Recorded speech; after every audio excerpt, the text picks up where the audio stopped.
And just like that, my hopes and dreams are crushed. Right, so we finally get to see what Crank is. Looks to be just mechanologist only. Hey everyone, I'm Clue. So we're going to go over the Bright Light spoilers. So we have the first batch, right? So we'll probably do, obviously, these cards in this video and everything else here on the list. And then we'll wait till all 3 days, right? So this weekend to do this again, right? And talk about whatever other cards come up. But yeah, so Crank, a little bit disappointed. Again, my overall feel is they are really well balanced, but that's a double-edged sword, if you will, because cards work well, they function well, they work in a competitive setting, but it does stifle the fun, if you will, for me at least, right? So Crank, to me, this is the perfect effect, right? Gaining an action point off of an item, but I wish it was something that was applicable to everyone, right? So that now potions, amulets, talismans, they're all more applicable to run, because a lot of them don't have go again. A lot of them are one-turn setups, which is fine for Classic Constructed more so, but in Blitz, they are just awful, because losing 1 turn just to put an item out on the field, unless you're a hero that really wants items, isn't that great. So yeah, Crank, as it enters the arena, you may remove a Steam counter from it if you do gain an action point. Now, I might be wrong. Steam counters might be applicable to some of the generic items or other items that we get, and we might be able to set up, like 2-item combos or something like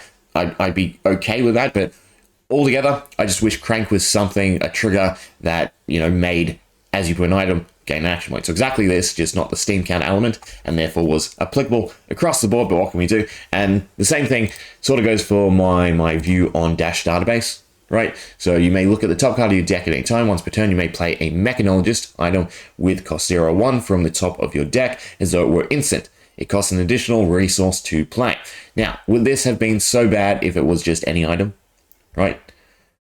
Generally speaking, again, I would have loved, mechanologist. Yes, they're tech savvy, so it makes sense that they're playing all the mechanologist items, but it still would have been fun and inventive to then be able to play all these other items, right? Give a boost to Everfest, give a boost to all the potions and amulets. Yes, some of the potions are broken, so I know maybe you just go with equipment, so it has to be an amulet or talisman or something like that, but rope them into these effects just to give them more viability, right? Because, again, across the board, I don't think any of them have a whole lot of deck consistency. Not many people are playing them. Maybe energy potions, maybe... I don't think strength potions either in Crazy Brew, in like KO, but outside of being fun, a lot of them just don't have use because they're too slow. And this would have been a great way to either buff that up off of a hero that can actually make use of all items, or off of Crank. But fingers crossed. All right, I'm pretty sure Crank will remain mechanologist, will be Steam, but we'll have to see. There is other weird argument, right, that mechanologist isn't a class, it's a subtype, right? There was an article that we talked about a little while ago that was sort of going over that, and LSS was sort of hinting at that, so we don't know, right? Still love, an item that makes, your hero these other subtypes, right? Give them one of the elements, give them, right, we have Royal, but then there's not really many cards that benefit off being Royal, right? So if you gave someone, Ice, someone Earth, someone Lightning, someone Mechanologist in this case, there's fun that could be had, right? But, there's nothing wrong with it. Again, being tightly balanced around competitive just shows you how much passion, how much thought they put into everything.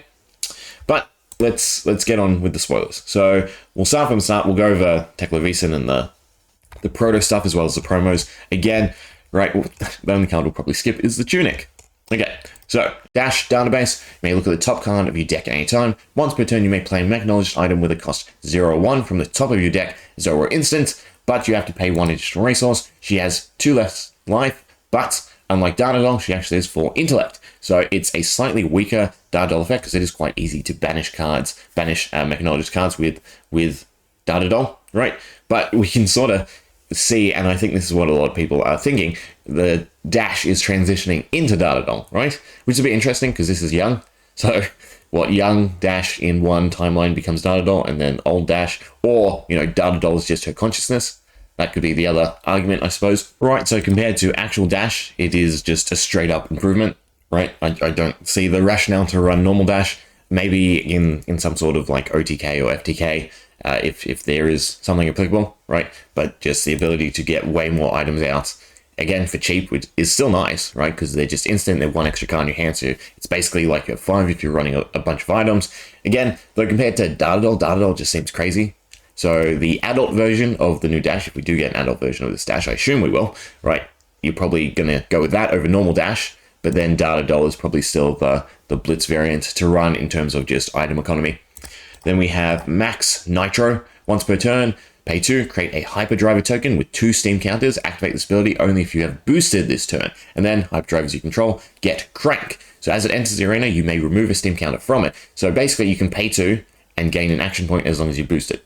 So that's pretty crazy. Plus then you have normal Hyperdrivers in your deck, right? Because this is create a token as well. So that's interesting because there are the 3 variants of Hyperdriver, is there not? Yes, but we also already have the token. So we have yellow, blue, and red, and then the token variants. So when this has no Steam counters on it, destroy it once per turn. You may boost a card, remove a Steam counter from this, and gain 1 resource. Right, so you boost, you play, you boost, and then you just stack up and you use them. So right, you get 1 action point off it. So it starts with 1, and then anytime you boost, you're gaining 1 resource. That's pretty strong, right? And then Hyperdriver, what are the normal ones? 3 counters, same thing. Yep. And then enters with A and 2. Yeah, okay. So it's just 2 is the middle ground, right? So it's equivalent to playing a yellow. Yeah, right. So you can just all about the Steam with Nitro. Teklo, right? All about Evos. So when you may play Evos from your banish zone, once per turn instant, pay 3. You may play your next Evo as though it were instant when you do draw a card, right? So if you're blue pitching, you essentially get it back, which is quite nice. Again, strong. The normal version, or young version, sorry, same thing. So we do actually have, quite versatile mechanologist heroes here, right? So we have Evos, we have just going around boosting and playing Hyperdrivers and going into, tempo-y turns versus Dash, who's just about farming normal items instead of Evos. So that is interesting to see, right? Hopefully that does make drafting or playing any of the limited formats a bit more appealing because they are diverse, but we'll have to wait and see till we get more cards. Then we have the proto base set. So again, the normal version that comes in the box is just blank, right? So 0/0, you can't do anything with it. It's dead on the board until you draw your Evos. And then in comparison, the promo variant already has +1, right? But it does have Blade Break, meaning you do destroy it, meaning you do limit yourself out of Evo creation. So I'm curious if they go with any other strong effects, right? Because obviously this works well because you're destroying it or sacrificing it to actually get the benefit, the 1 block, right? That's not really substantial. So I think it's just fanciful, but there is the option, right? So I'm curious if they run more different variants. Again, I was thinking like Arcane Barrier, because that's something that's sorely lacking, or, well, not Temper, because Temper would override it, but some other niche effect off of them. Then we have our Evos. These 2 were the initial cards spoiled, so I don't think we need to go over them. I might as well again. So Evo Steel Soul, right? Barcode is still blank, so I think we're still thinking this is going to be Crank, right? So does that make sense, right? Does it start with a Steam counter? No. So Crank, unless Crank has a different condition, maybe. Okay, so if you have a base head equipped, transform it into this. When this transforms from or into an Evo with a different name, your hero gets +1 intellect until the end of turn, right? So the first turn you play, you get +1. Whenever you transition to a different helm, you get +1. I'm curious, so I assume they just go, or do you just stack on the board, right? Do they go to the graveyard? Because then you can use like Remembrance to recycle and continue to transition between Evos. But if they just go on the board, right? Because that's usually how equipment, when you destroy equipment, it still stays on the board. So that way you can't just endlessly use it. Yeah, so it'd have to stay on the board, surely. Terminator Tank, when you have 1 or more Evos. So this is another interesting thing, because you can still play Evos in these, but Teklo Vison is definitely more geared up for Evos, right? Because essentially it's Data Doll, but for Evos. Oh, that was the wrong button.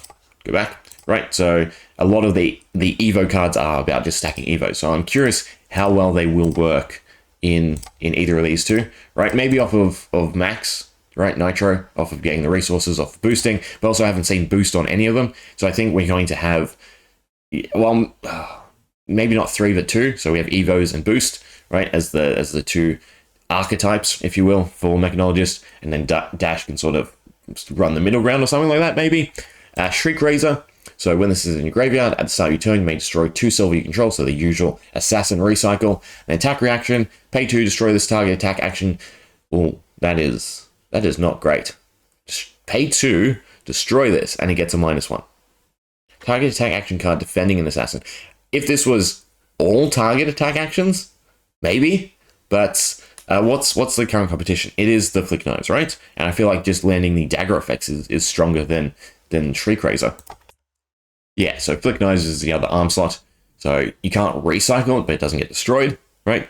You can still block with it at the end if you're struggling, and then yeah, if damage is dealt this way, the dagger is hit, right? So it's easier to land those dagger effects, and I feel like the dagger effects, you know, eclipse this considering it's free, and it's also a ping for 1 extra damage. So I guess, you know, there's that benefit too. So I don't think this is that great, right? It's equivalent to Shred. Shred's the card, right? But isn't Shred free as well? Right, Shred is, yeah, 0 cost and -2, -4, -3. This is awful Shred. Okay, so it should either be free, should either not have to destroy it, or it should be all target attack actions. Get -1, right? And I think it would have worked a little bit better. And give it temper too. Yeah, this does not seem great. Already dead, contract. So usual contract, you have to banish non-action cards, and when this hits a hero, banish the top card of the deck, and a defending card. And a defending card, cool. So it's 2 for 1, right? Against Riptide, this would be great, because they try to recycle cards a lot, right? It's 2 for 6, so it's decent. Yeah, I think it's an alright card, right? Again, I assume this is going to be in the expansion slot. So already this is probably a middle ground card, right? It's not auto-occlude, but it is a nice card. Yeah, 1 in 15. We'll have to see what that does to the values, right? Smashing Performance. So Brute expansion slot. When this attacks, draw a card, then discard a random card. If the card with 6 or more is discarded this way, destroy a random item in the arena. Right, great count for Mechanologist. This, if the meta shifts to Mechanologist, right, this will be a sought after card. Again, 1 in 15. That is going to really, really, really hamper the second market, right? Wax Off. If you played Wax On this turn, create a Zen State token. It's defense reaction, so it's just block for 2. And what is Wax On? Right, so Wax On is, when Wax On is defending, attack action card with a cost of 0, gains 2. Cost of 0, gains 2. So it's always cost of 0, gain 2. But yeah, 0 for 5 is pretty good. Zen State. Now I have to look up another thing. Zen State, oh, that's not the right one. With 1 balance counter. Destroy Zen State unless you remove a balance counter whenever your hero would be dealt damage. So it's essentially prevent damage for 2 turns, right? You have 2 turns to pop it. So that's pretty decent. So it adds the 1 extra to wax off, right? Just as a turn later. So that is somewhat nice, right? If you can do the math, get what you want, and then just have 1 left over for later. Emboldened Blade, I wouldn't say it's as strong as either of these 2 though, right? Maybe. I might be missing something. Emboldened Blade. Turn a face-down card in any arsenal face up. If it's a defense reaction, destroy it. Your next weapon attack this turn gets +1. Great Riptide counter, right? Your next weapon attack, +1, so that's fine as well, right? So it's just a nice little deck tech. So it might be sought after for certain matchups. Again, I'm going to say middle ground on that one. Smashing Performance is dependent on the meta. Ready Dead, to me, personally, seems like the strongest one so far. Toxicating Shot. Riptide Specialization. Whenever this hits a hero, they create a Courage token and a Quicken token. Well, 0 for 4, so the damage is okay. It's not that great. It doesn't have Go Again. You're giving your opponent Courage and Quicken. Am I missing something with this? I mean, I suppose you want to bait them into attacking so you can trap, right? So the Courage is a little nice incentive. You can take that away with one of the traps. You can take Go Again away with one of the traps. Yeah, but isn't it sort of like just revealing your hand? Oh, I'm going to Intoxicating Shot you. Don't attack next turn. Wink, wink. Right? Because I have Buzzsaw and... what's the other one? I'm not sure what the other one is. But yeah, interesting card. Specialization, so Shiner. But this was probably the better one, right? So Sonata, Phantasmia, Vizari Specialization. What was Vizari? I feel like I in one of the videos, either before or after this, I think it's Vizet. Interesting. Create 6 Runechant tokens. It feels like it should be for Vizet, right? Because 6 is like the right number for Vizet. Anyway, it's a specialization, so it's good for Shiner. Shiner now has more access to Runechant, meaning that some of the Runeblade cards actually might be decent, right? You can just pour everything into this, create a bunch, and then use that to discount, was it Arcanine Ascendancy? Just don't attack, just wait for it, or something like that. Or you could just, ping for a lot, right? And then if it's 6 or greater, target hero discards 3 random cards, right? And there's no real way to interrupt it, so it's just a great way to stall them out. this plus any of the frost cards in China, right? That's super. It's a great upgrade for China. So it must be a great card for Vazari, right? Contest the minefield, right? All heroes get -1. All heroes, so that includes you. At the start of your turn, destroy this. So you take a -1, but they take a -1. A good stall card. If you make it instant, play it on their turn. So with Kano, right? Play it on their turn. They get the -1. You then destroy it at side turn, right? It's in all honesty probably super impactful for that one use, right? Because getting -1 to your hand is just huge. So yeah, so far it's looking like these are decent cards again in the expansion slot at 1 in 15. So you know what's going to happen with that, we'll have to wait and see. Tome of the Imperial Flame. Draw a card. If you're royal, instead draw 2. Great for the Emperor, right? And then you may pitch 2 red cards. If you don't, banish your hand. So I think you want to play it in Dromai, right? I think that was the chatter I was seeing, but it is obviously a wonderful Emperor card to help buff it up. Again, all Emperor needed for me was 1 extra intellect, right? And it would have worked significantly better, right? Being restricted or red, but I guess this is somewhat middle ground, right? So you draw 2, you have to get rid of 2 cards, but you get the resources. You can then go into your Flamescale Furnace for more. It activates Flamescale Furnace as well because it's the play red card, or is it pitch red card for Flamescale Furnace? It is play. Okay, yeah, so it activates Flamescale Furnace, it sets up for you. So yeah, it's a great card. It'll definitely be 2 in any Emperor straight away, right? How often you play Emperor? Don't know. With Crown, draw 2. Would it be worth running the Crown now? Gold token. I don't know. In Emperor, super strong. Warband of Bologna. Action, pay 2, destroy this. Next time you attack this turn, you may charge your hero's soul. If it's a yellow card is charged this way, draw a card, go again. Seems strong. Again, just enables Bolton. Bolton is probably one of the most complex mechanics, right? So it is very, very dependent to me. Again, I stay away from it. It is super confusing, right? To me, even the little bit of it I add into Cheyenne, or tried to, right? If this was a specialization, probably take it for Cheyenne, right? Just to give you the ability to charge. Next time you attack this turn, you may charge. Yeah, so you swing, charge, and then activates Luminar's Ascension. Yeah, it's probably a decent card for Bolton. It is a legendary, so I am going to assume it's part of the legendaries from the set and not the expansion slot.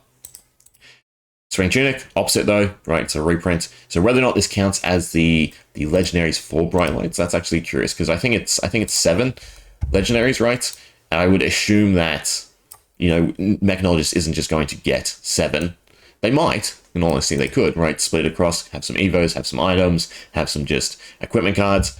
But I assume that the Bologna, where are we? Yeah, the Warband and the Razors are 2 of the 7, but then the Spring Tunic obviously doesn't count, is part of the reprint expansion slot. That would be my understanding or interpretation. Again, it could be that all 3 of these count and we're only getting 4 more legendaries. Who knows? Magnetic Protocol, Evo upgrade. The defending hero must defend this with X equipment they control, where with -1 counters if X equipment they control with -1 counters if able. So it's not giving them -1 counters. It is equipment that has -1 counters has to be used, right? So there's lots of cards that have 2 -1 and have Blade Break, right? So if they're 0, or just to minus them even further. So yeah, it's a good way to pull out their attacks. Where X is the number of evos equipped. So it wouldn't even be that hard to get off because usually trying to think like Arcanate Skull Cap is 1. I think a lot of the legendary chests similar scab skins, is it? Might be. So I think you only need 1 evo to really set this up to do its job. So yeah, that's pretty good.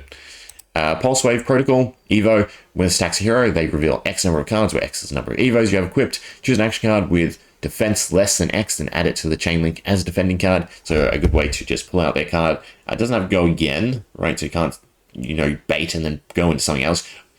Might have worked better if it was cheaper, weaker, and had this effect, right? Just a base, but you're pulling a card to defend a 6. Interesting. Choose an action card. So you can pick any action card too. Right, so you can take some of their non-defending cards, right, the cards they want to use for combos in a few turns. Yeah, so it seems like you have lots of ways to manipulate the board with Evos, which is pretty good, right? Definitely the new sort of control setup. Demolition Protocol, when it attacks a hero, remove all steam counters from up to X equipment. From up to X equipment. Again, sorry, these are just long sentences to me. Okay, when this attacks a hero, remove all Steam counters from up to X equipment, items, or weapons. They control where X is the number of Evos you have equipped. So it's just a mechanologist counter. Curious? Then we saw Hyperdriver. Again, the Techlo base has that 1 extra defense, but you destroy it. Techlo Leveler. If you have 1 or more Evos equipped, this gets once per turn, pay 3 attack. If you have 2, -2, so it becomes 1 attack. 3 or more gains go again, and 4 or more gains +1 damage. So probably the staple weapon of Techlo Vison, right? Decent. You're right. It's essentially the same as the plasma pistol, except instead of Steam, you're now working towards Evos. And then heavy artillery. The defending hero can't defend with attack action cards with a cost less than X, where X is the number of Evos equipped. Right. So as long as you have all 4, then they can't defend with attack action cards with cost less than X. So this is great against a lot of tempo matchups, right? Because you have 3. 3 is definitely a high cost for like ninja, even assassin sometimes. Have 4 and definitely significant.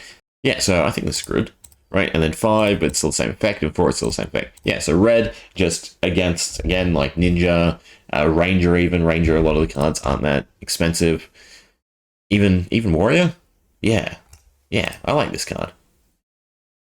Cool. Anyway, that'll do. That'll be the spoilers for now, right? Let me know your thoughts and opinions. Again, they're doing a good job balancing things. I'm very pleased that we have such versatility across the mechanologist. Again, that was my biggest worry, being one-dimensional set, and then the draft experience suffering for it, right? Because this set is meant to be emboldened by the crack shuffle play and limited play styles, right? So you want diverse mechanologists so that the people actually playing those aren't just doing a race to craft the best version of the deck. So if you designate the heroes, I think that's probably another thing to maybe think about, is designating heroes before you do any of that, right? So in drafting as well. Well, no, because so drafting would have to be a headache, right? You'd have to figure out who's going for the Evos, who's going for the other items, right? And then do you take the Evos to screw with them? Do you not? How do you work out these are tokens, so you can auto-include them, right? Which is all right. Yeah, I don't know. It's going to be interesting. We'll have to give Crack Shuffle Play a go to see how it meshes well, right? Because what if you just open a bunch of Evos and you get like Dash, right? Or then you don't open a bunch of Evos and you get Techlo Vison. Can you pick your hero? I need to read the rules. Anyway, we'll leave it there. Spoilers. Hope you enjoyed. Let me know your thoughts on cards. What are you looking forward to? Any of these take your fancy? I definitely like the Sonata for Shiner, right? But overall, personally, again, if you can tell, I'm way more excited for Melody. Hope you enjoyed. See ya.